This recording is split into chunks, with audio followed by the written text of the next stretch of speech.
ಮಾಜಿ ಸೈನಿಕರು ಯಾವುದೇ ಹೋರಾಟಕ್ಕೆ ಕರೆದರೆ ಮೊದಲು ನಾನು ಬರುವೆ. ಚಿಂಚಿಣಿ ಶ್ರೀ ಶಿವಪ್ರಸಾದ ದೇವರು. ಸೋಮವಾರದಂದು ನಡೆದ ಬೆಳಗಾವಿ ಜಿಲ್ಲೆಯ ಚಿಕ್ಕೋಡಿ ತಾಲೂಕಿನ ಕೊಪ್ಪನವಾಡಿ ಗ್ರಾಮದ ಯೋಧ ಬಾಹುಬಲಿ ಸುಡ್ಗಾಡಿಯವರು ಭಾರತೀಯ ಸೇನೆಯಲ್ಲಿ 30 ವರ್ಷಗಳ ಕಾಲ ಸುದೀರ್ಘ ದೇಶ ಸೇವೆ ಸಲ್ಲಿಸಿ ನಿನ್ನೆ ಸೇವಾ ನಿವೃತ್ತಿ ಹೊಂದಿ ಮರಳಿ ಹುಟ್ಟೂರಿಗೆ ಆಗಮಿಸುತ್ತಿದ್ದಂತೆ ಗ್ರಾಮಸ್ಥರು ಅದ್ಧೂರಿಯಾಗಿ ಸ್ವಾಗತ ಕೋರಿದರು.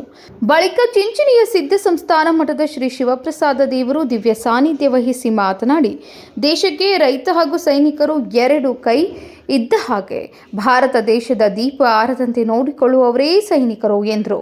ಹಾಗೂ ಈ ಭಾಗದಲ್ಲಿ ಮಾಜಿ ಸೈನಿಕರು ಯಾವುದೇ ಹೋರಾಟಕ್ಕೆ ಕರೆ ನೀಡಿದ್ದಲ್ಲಿ ಮೊದಲು ನಾನು ಬರುವೆ ಎಂದರು. ಸುಬೇದಾರ್ ಬಾಹುಬಲಿ ಸುಡ್ಗಾಡೆಯವರು ಮಾತನಾಡಿ, ಕುಪ್ಪಾನವಾಡಿ ಗ್ರಾಮಸ್ಥರು, ಕುಟುಂಬದ ಸದಸ್ಯರು ಹಾಗೂ ಮಾಜಿ ಸೈನಿಕ ಒಕ್ಕೂಟದವರು ಅದ್ದೂರಿಯಾಗಿ ಸ್ವಾಗತ ಕಾರ್ಯಕ್ರಮ ಮಾಡಿದ್ದಕ್ಕಾಗಿ ಎಲ್ಲರನ್ನ ಧನ್ಯವಾದಗಳನ್ನ ತಿಳಿಸಿದರು. ದ್ರೋಹಿಗಳಿಗೆ ನಾವು ಕೆಳಗೆ ಆರಾಮ್ಸೆ ಕಾಣ್ತಿದ್ವಿ. ಅವ್ರು ನಮ್ಗೆ ಪಾಕಿಸ್ತಾನ ನೋಡು ಅಲ್ಲಿಂದ ಫೈರಿಂಗ್ ಮಾಡಿಬಿಟ್ರು. ಅರ್ಧ ಜನ ಮ್ಯಾಲ ಹೋಯ್ತು, ಅರ್ಧ ಜನ ಕೆಳಗೆ ಹೋಗ್ಬಿಡ್ತು. ಏನೋ ಏರ್ಕೆ ಮ್ಯಾಲ ಹೋಗ್ಬಿಟ್ರು, ನೋಡ್ತಾರ ಪಾಕಿಸ್ತಾನ ಫೈರಿಂಗ್ ಮಾಡ್ತಾ ಇದ್ದಾರೆ. ಯೋಗೇಂದ್ರ ಸಿಂಗ್ ಕಡೆ ಇರುವಂತ 7 ಜನ ಅಲ್ಲೇ ನೆಲಕ್ಕೆ ಬಿದ್ದು ಎಲ್ಲರೂ ಫೈರಿಂಗ್ ದಲ್ಲಿ ಸತ್ತು ಹೋಗ್ಬಿಡ್ತಾರೆ. ನೋಡಮ್ಮ, ಯಾಕಪ್ಪ ಅಂದ್ರೆ ಅದೇ 1 ತಾಸು 2 ತಾಸು ಇಂತಿ ಎಲ್ಲರೂ ಕೊಡ್ತಾನೆ. ಹೆಂಡ್ರ ಜೊತೆ ಮಾತಾಡ್ತಾನೆ, ಮಕ್ಕಳು ಜೋಡಿ ಮಾತಾಡ್ತಾನೆ, ತಾಯಿ ತಂದೆ ಜೋಡಿ ಮಾತಾಡ್ಯಾರ. ಮುಂದ 1 ತಾಸು ಆಗಿಲ್ಲ, 2 ತಾಸು ಆಗಿಲ್ಲ, 1 ದಿನ ಆಗಿಲ್ಲ, ಅವ್ರೆಲ್ಲರೂ ಅಲ್ಲಿ ಈ ದೇಶಕ್ಕಾಗಿ ಪ್ರಾಣ ಕೊಡ್ತಾರ. ಆಗ ಯೋಗೇಂದ್ರ ಸಿಂಗ್ನ ಮೇಲೆ ಎಷ್ಟು ಫೈರಿಂಗ್ ಆಗುತ್ತಮ್ಮ? 18 ಗುಂಡುಗಳು ಯೋಗೇಂದ್ರ ಸಿಂಗ್ ಮೇಲೆ ಇದೆಲ್ಲ ಉಪ್ಪತ್ತ ಫುಲ್ ದೇಹ ತುಂಬಲ್, ಕೈ ಮೇಲೆ, ಕಾಲಿಗೆ, ದೇಹಕ್ಕೆ ಎಲ್ಲ ಕಡೆ. ಆದ್ರೆ ಯೋಗೇಂದ್ರ ಸಿಂಗ್ ಹಣೆಬರ ಹೆಂಗಿತ್ತಪ್ಪ ಅಂದ್ರೆ, ಅವ ಕಿಶೆದಲ್ಲಿ 5 ರೂಪಾಯಿ ನಿಂತಂತ. 5 ರೂಪಾಯಿ ಕಾಯಿನಿಗೆ ಅದು ಬುಲೆಟ್ ಪಡೆದಿದೆ, ಅದು ರಿವರ್ಸ್ ಆಗಿ ಬಿದ್ದಿದೆ. ಜೀವಿತ್ತಂತ ಇನ್ನು. ಅವಾಗ ಪಾಕಿಸ್ತಾನ ಬಂದು ಅವ್ರನ್ನೆಲ್ಲರನ್ನು ಒದ್ ನೋಡ್ತಾ ಇದ್ರಂತ, ಬದುಕ್ಯಾರ ಸತ್ತಾರಂತ. ಹಂಗೆ ಸುಮ್ಮನೆ ಮಾಡ್ಕೊಂಡಿದ್ರಂತ. ಕೈ ಪೂರಾ ಕಟ್ಟಾಗಿದೆ, ಕೈ ಬೆಲ್ಟ್ ಅಲ್ಲಿ ಕಟ್ಟಿ ಬಂದಿದ್ರ, ತಾವೇ ನೋಡ್ತಾ ಇದ್ರಂತ. ಕಣ್ಣು ತೆಗೆದು ಅವ್ರಿಗೆ ದೇವರೇ ಪರಮಾತ್ಮ ಸಾಕ್ಷಾತ್ ಬಂದು, ನೀನು ಈ ದೇಶಕ್ಕಾಗಿ ಏನಾದ್ರೂ ಮಾಡ್ಬೇಕಂತ ಅವ್ರು. ಯಾಕಂದ್ರೆ ಅವ್ರು ಒಂದು ಮೀಡಿಯಾದಲ್ಲಿ ಹೇಳುವಾಗ ಅವ್ರೇ ಹೇಳ್ಕೊಂಡ್ರ, ಫೈಟ್ ಮಾಡುವಾಗ, ನೀನು ಈ ದೇಶಕ್ಕಾಗಿ ಏನಾದ್ರೂ ನೀನು ಸಾಧನೆ ಮಾಡ್ಬೇಕಂದಾಗ ಇನ್ನೇನು ಪಾಕಿಸ್ತಾನ ಎಲ್ಲರೂ ಸತ್ರ ಅಂತ ಹೇಳಿ ಮತ್ತೆ ಅವ್ರ ಮೇಲೆ ಫೈರಿಂಗ್ ಮಾಡಾಕತ್ರಂತ. ಯೋಗೇಂದ್ರ ಸಿಂಗ್ ಯಾದವ್ ಅವರು ರಕ್ತ ಹರಿತಿತ್ತಪ್ಪ ಅಂತ, ರಕ್ತ ಹರಿತಾ ಇದೆ ಕಣ್ಣಲ್ಲಿ ಎಲ್ಲ ಕಡೆ. ಅವ್ರ ಕಣ್ಣು ತೆಗೆದು ಸ್ವಲ್ಪ ನೋಡ್ತಾ ಇದ್ರಪ್ಪ ಅಂದ್ರ ಬಿದ್ದಂತ ಬಾಡಿಗಳ ಮೇಲೆ ಮತ್ತೆ ಪಾಕಿಸ್ತಾನ ಫೈರಿಂಗ್ ಮಾಡುವಾಗ ಎಲ್ಲ ದೇಹ ಪುಟ್ಟು ಬಿಡ್ತಾ ಇದ್ವು ಅಂತ, ಇಷ್ಟು ಡೆತ್ ಬಿಡ್ತಾ ಇದ್ವು ಅಂತ. ಅವಾಗ ಯೋಗೇಂದ್ರ ಸಿಂಗ್ ಯಾದವ್ ಅಂದ್ರಂತ, ನಾನು ಒಬ್ಬ ಸತ್ರು ಚಲೋ ಆಗ್ತಿತ್ತಪ್ಪ, ಇಷ್ಟು ನನ್ನೆಲ್ಲಾ ಸಾಥಿಗಳು ಎಲ್ಲರೂ ಸತ್ತು ಹೋದ್ರು, ಆದ್ರೆ ಇದಕ್ಕೆ ನಾನು ಪ್ರತಿಫಲವಾಗಿ ಏನಾರು ಮಾಡ್ಲೇಬೇಕಂತ ತಿಳ್ಕೊಂಡ್ರಂತ. ಅವ್ರ ಕೈಯಲ್ಲಿ ಬಂದೂಕ್ ಎತ್ತಕ್ ಆಗ್ತಾ ಇಲ್ಲ, ಅವ್ರ ಕಿಶೆದಲ್ಲಿರುವಂತ ಗ್ರೆನೇಡ್ ಅಂತ ಇನ್ನೇನು ಪಾಕಿಸ್ತಾನದವರು ಎಲ್ಲರೂ ಸತ್ರಂತ ಮುಂದಕ್ಕೆ ಹೋಗ್ತಾ ಇದ್ರಂತ. ಯೋಗೇಂದ್ರ ಸಿಂಗ್ ಯಾದವ್ ಅವ್ರು ಟಕ್ಕನ ತೆಗೆದಿಂಗ ಗ್ರೆನೇಡ್ ಎಸೆದ್ಬಿಟ್ರಂತ. ಅದು ಏನಾಗ್ಬಿಡ್ತಪ್ಪ ಅಂತ, ಪಾಕಿಸ್ತಾನ ಇರುವಂತ ಅವ್ರೇನೋ ಅಲ್ಲಿ ಕೋಟ್ ಹಾಕೊಂಡು ಆ ಕೋಟಿನ ಒಳಗಡೆ ಬಿದ್ದ್ಬಿಡ್ತು. ಯಾವಾಗ ಬ್ಲಾಸ್ಟ್ ಆಗಿಬಿಡ್ತು, ಪಾಕಿಸ್ತಾನ ಎಲ್ಲರೂ ಓಡಾಕತ್ಬಿಟ್ರು. ಯಾಕೆ ಓಡಾಕತ್ರಪ್ಪ ಅಂದ್ರ, ಎಲ್ಲ ಭಾರತ ರಿಯನ್ ಫೋರ್ಸ್ ಬಂತು, ಭಾರತವ್ರ ನಮ್ಮ ಮೇಲೆ ಅಟ್ಯಾಕ್ ಮಾಡ್ತಾ ಇದ್ದಾರಂತ ಓಡಾಕತ್ರಂತ. ಯೋಗೇಂದ್ರ ಸಿಂಗ್ ಆದವ್ರು ಅಲ್ಲಿಂದ ಗುಡಿಂದ ಪಲ್ಟಿ ಪಟ್ಟು ಮಾಡ್ಕೊತ ಕೆಳಗಡೆ ಬಂದು ಬಿಡ್ತಾರೆ. ಬಿದ್ದ ಮೇಲೆ ಅಲ್ಲಿ ತನ್ನುವಂತ ರಿಯನ್ ಫೋರ್ಸ್ ಬರುವಾಗ ಕೇಳ್ತಾರೆ, ಏನಾಯ್ತು? ಈ ತರ ಅಲ್ಲಿ ಅವ್ರದ್ದು ಹೆಡ್ ಕ್ವಾರ್ಟರ್ ಇದೆ, ಈ ತರ ಅವ್ರ ಲಂಗರ್ ಇದೆ, ಈ ತರ ಎಲ್ಲ ಪಾಕಿಸ್ತಾನ ಬಹಳ ಜನ ಇದ್ದಾರೆ ಅಂತಂದಾಗ ಮತ್ತೆ ಅವ್ರ ಮೇಲೆ ಅಟ್ಯಾಕ್ ಮಾಡಿ 18 ಗುಂಡು ಬಿದ್ರು ಕೂಡ ಇವತ್ತಿಗೂ ಕೂಡ ಸುಬೇದಾರ್ ಮೇಜರ್ ಆಗಿ ಬಹುಶಃ ರಿಟೈರ್ಮೆಂಟ್ ಆದಂತ ಪರಮವೀರ ಚಕ್ರ ಪಡೆದಂತ ಏಕೈಕ ವ್ಯಕ್ತಿ ಯಾರಂದ್ರೆ ಅದು ಯೋಗೇಂದ್ರ ಸಿಂಗ್ ಯಾದವ್. ನಿಮ್ಗೆ ಇತಿಹಾಸ ಗೊತ್ತಿರ್ಬೇಕು. ಯಾಕಪ್ಪ ಅಂದ್ರೆ ಇಲ್ಲೇ ನಿಮ್ಗೆ ಗೊತ್ತಿರ್ಬಹುದು, ಹನುಮಂತಪ್ಪ ಕೊಪ್ಪ ಅಂತ ಕೇಳಿರ್ಬಹುದು. Hanumanthappa Koppad first Siachen glacier. ಸಾಹೇಬರು ಕೂಡ ಫಸ್ಟ್ ಸಿಯಾಚಿನ್ ಗ್ಲೇಸಿಯರ್ ಕಟ್ ಮಾಡ್ಯಾರ, ನಾನು ಕೂಡ ಸಿಯಾಚಿನ್ ಗ್ಲೇಸಿಯರ್ ಕಟ್ ಮಾಡೀನಿ. ನಂದು 12 ಮಡ್ರಾಸ, ಹನುಮಂತಪ್ಪ ಕೊಪ್ಪದವ್ರದ್ದು 9 ಮಡ್ರಾಸ, ಸಾಹೇಬ್ರದು 18 ಗ್ರೆನೇಡರ್ಸ್. ಸಿಯಾಚಿನ್ ಹೆಂಗಿರ್ತಪ್ಪ ಅಂದ್ರೆ, ಭೂಮಿ ಸ್ಥಳದಿಂದ 24,000 ಫುಟ್ ಎತ್ತರದಂತ ಸಿಯಾಚಿನ್ ಗ್ಲೇಸಿಯರ್. ಸಮುದ್ರ ಸ್ಥಳದಿಂದ ನೀವು ಮನೆಯಲ್ಲಿ ಫ್ರಿಡ್ಜ್ ಅಲ್ಲಿ ಯಾವ್ದಾದ್ರು ನೀರಿಟ್ಟಪ್ಪ ಅಂದ್ರೆ ಡೀಪ್ ಫ್ರಿಡ್ಜ್ ಅಲ್ಲಿ ಅದು ಬರ್ಫ್ ಆಗ್ಬೇಕಾಗಿತ್ತಪ್ಪ ಅಂದ್ರ -0 ಡಿಗ್ರಿ ಸೆಲ್ಸಿಯಸ್ ನೀರ್ ಬರ್ಫ್ ಆಗುತ್ತಾ, -0. ಆದ್ರೆ ಸಿಯಾಚಿನ್ ನಲ್ಲಿ -46 ಡಿಗ್ರಿ ಇರುತ್ತೆ, -46 ಡಿಗ್ರಿ ಅಮ್ಮ. ನೀವು ಬಿಸಿ ನೀರಲ್ಲಿ ಕೈ ಎತ್ತಿ ನೀರು ಕುಡಿದು ಲೇಟ್ ಆಯ್ತಪ್ಪ ಅಂದ್ರ ನೀವು ಆರಾಮ್ಸೆ ಬರ್ಫ್ ಆಗಿಬಿಡುತ್ತ. ಅಲ್ಲಿ ಜಳಕಾಂತರು ಮಾಡೋದಿಲ್ಲ, ಬಿಸಿ ನೀರಲ್ಲಿ ಬಟ್ಟಿ ಹಾಕಿ ಮೈಗೆ ಒರೆಸೋಬೇಕಷ್ಟೇ. ದೇಹದ ಭಾಗಗಳು ಎಷ್ಟು ನಾವು ಹೊರಗ ಡಿಸ್ಪ್ಲೇ ಮಾಡ್ತೀವಿ, ಆಟೋಮೆಟಿಕ್ ನಮ್ಮ ದೇಹದ ಎಲ್ಲ ಬರ್ಪಾಗಿ ಬಿಡ್ತದೆ. ಹಿಂಗಾಗುವಾಗ ಹನುಮಂತಪ್ಪ ಕೊಪ್ಪದವರು ಬೆಳಿಗ್ಗೆ 8 ಗಂಟೆಗೆ ಬೆಳಿಗ್ಗೆ 8 ಗಂಟೆಗೆ ಅವರ ಹೆಂಡತಿ ಮಾದಿ ಅವರಿಗೆ ಫೋನ್ ಮಾಡಿ ಹೇಳಿದಾರ, ನಾವು ಇನ್ನು ಮೇಲೆ ಬಾನಾ ಪೋಸ್ಟ್ ಕಡೆ ಹೋಗ್ತಾ ಇದ್ದೀವಿ, ಅಲ್ಲಿ ಸರ್ಚಿಂಗ್ ಮಾಡ್ಬೇಕು, ಸ್ವಲ್ಪ ಹಂಗೆ ಅಲ್ಲಿ ಕ್ಲೈಮೇಟೇಷನ್ ಮಾಡ್ಬೇಕಂತ ಅಂದಾಗ ಎಲ್ಲರೂ ಮಾತಾಡಿದ್ರು. ಇನ್ನೇನು ಬೆಳಗಿನ ಜಾವ ಅವ್ರು ಹೋಗ್ಬೇಕು ಅನ್ನೋದ್ರಾಗ ಅಲ್ಲಿ ಸ್ಲೈಡಿಂಗ್ ಆಗಿ ಆ ಬರ್ಫ ಬಿಸಿಲಿನ ತಾಪಕ್ಕೆ ಅದು ಕತ್ತರಿಸಿ ಅವ್ರ ಮೇಲೆ ಬಿದ್ದು ಬಿಡ್ತು. ಎಂತ ಬರ್ಫ್ರಿ ಅಮ್ಮ, 500 ಫುಟ್ ದೊಡ್ಡದಂತ ಬಂಡೆ, 36 ಫುಟ್ ಬಿಡ್ತಾ ಅಂತ ದಪ್ಪ ಅಂತ ಬಂಡೆ ಅವ್ರ ಮೇಲೆ ಬಂದು ಬಿದ್ದು ಬಿಡ್ತು. 10 ಜನ ಅಲ್ಲೇ ಒಳಗ ಹೋಗ್ಕೊಂಡ್ರು.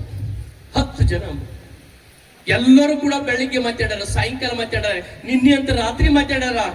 ತನ್ನ ಮಕ್ಕಳ ಜೋಡಿ ಮಾತಾಡ್ಯಾರ, ತನ್ನ ಹೆಂಡತಿ ಜೋಡಿ ಮಾತಾಡ್ಯಾರ, ಅಪ್ಪ ಅಮ್ಮನ ಜೋಡಿ ಮಾತಾಡ್ಯಾರ. ನಾವು ಚೆನ್ನಾಗಿದ್ದೀವಮ್ಮ.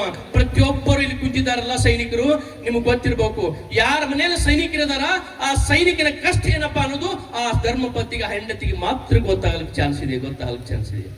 ಇಲ್ಲಿ ಬರುವಂತ ಸೈನಿಕ ಕೇಳಿ ನೋಡ್ರಿ, ನನ್ಕಿಂತ ಹಿರಿಯರು ಬಹಳ ಜನ ಇದ್ದಾರ. ಇವರು ಊರಿಂದ ಹೊರಳಿ ಸುಟಿ ಬಂದು ಹೊಳ್ಳಿ ಹೋಗ್ತಾ ಇದ್ರಪ್ಪ ಅಂದ್ರ ತನ್ನ ತಾಯಿ ಮಾಡಿದ ಊಟ, ತನ್ನ ಹೆಂಡತಿ ಮಾಡಿದ ಊಟ, ತನ್ನ ಮಗಳು ಮಾಡಿದ ಊಟ, ತನ್ನ ತಂಗಿ ಮಾಡಿದ ಊಟ ಹೋಗಿ ತಗೊಂಡೋಗಿ ಯಾವ ಬೆಳಗಾವಿ ರೈಲ್ವೆ ಸ್ಟೇಷನ್ ಮುಂದೆ ಪಾರ್ಕ್ ಆಗಿಂದ ಮುಂದೆ ಗೋ ಆಗತ್ ನೋಡಿ, ಏನ್ ಮುಂದೆ ಹೂ ಆಗತ್ತಲ್ಲ, ಅವಾಗ ಬುದ್ಧಿ ಬುಚ್ಚಿದ್ರಂದ್ರಮ್ಮ ಅವ್ರ ಕಣ್ಣಾಗ ನೀರು ಬರ್ತಾವ.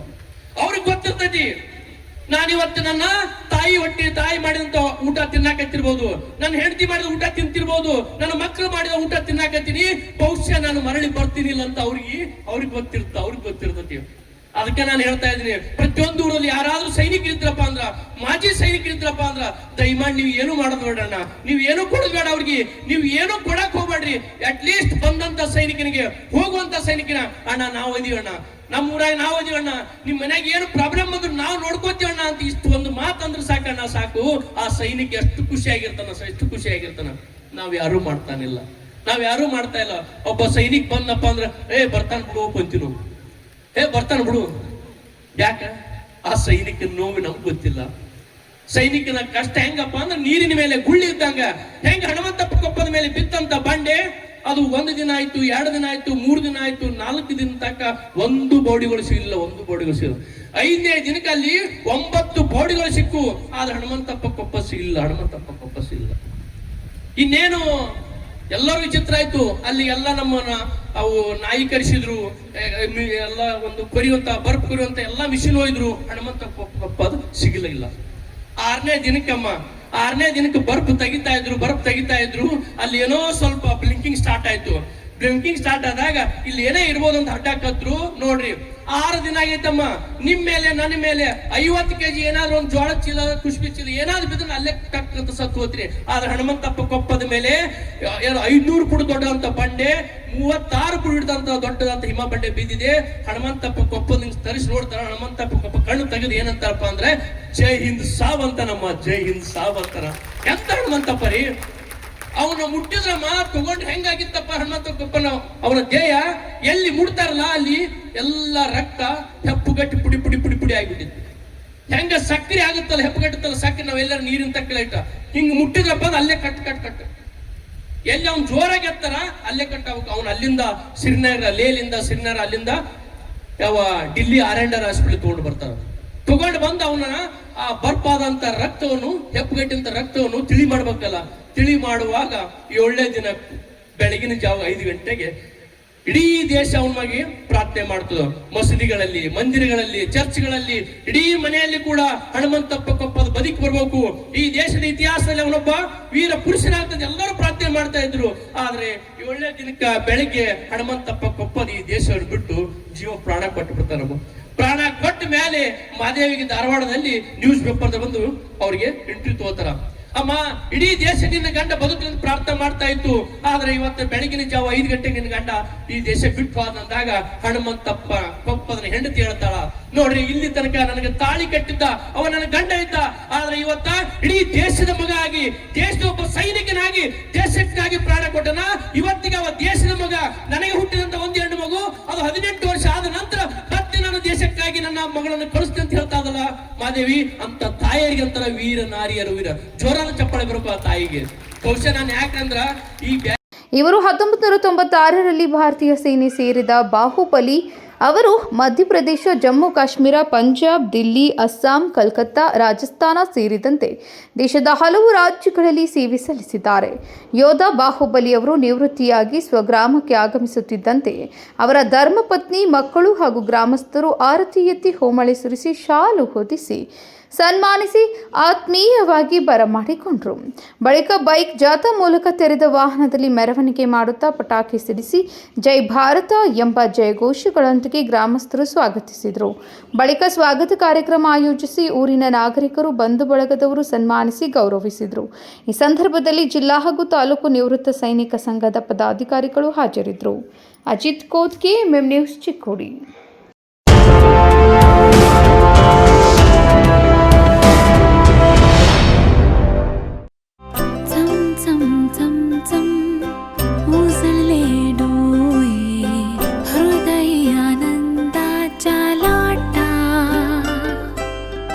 शुभ क्षण आले, क्षण प्रेमळ है, रेशमात गुंफून सोनेरी.